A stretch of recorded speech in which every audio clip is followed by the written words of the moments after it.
Welcome to Chillin' 101. We hope this video helps. In this video, I will explain how to watch YouTube in your Ford Ranger.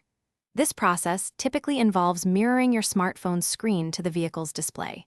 We'll cover the necessary components and steps to get you set up.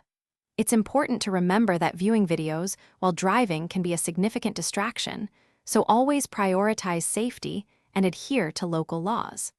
This method ensures you can enjoy your content when parked. To begin, you'll need a smartphone, either an Android or an iPhone, with the YouTube application ready to go. A reliable USB data cable is also essential for connecting your phone to the Ranger's infotainment system.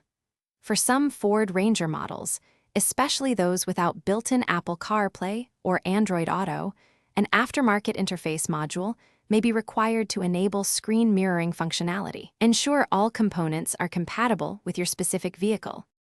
First, plug your smartphone into one of your Ford Ranger's USB ports using your data cable.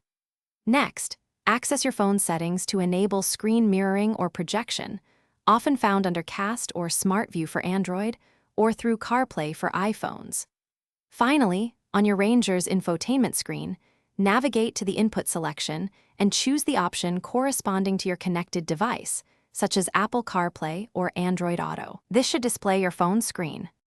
It is absolutely critical to only watch YouTube videos when your Ford Ranger is completely stopped and parked. Never attempt to view content while driving, as this poses a severe safety risk to yourself and others.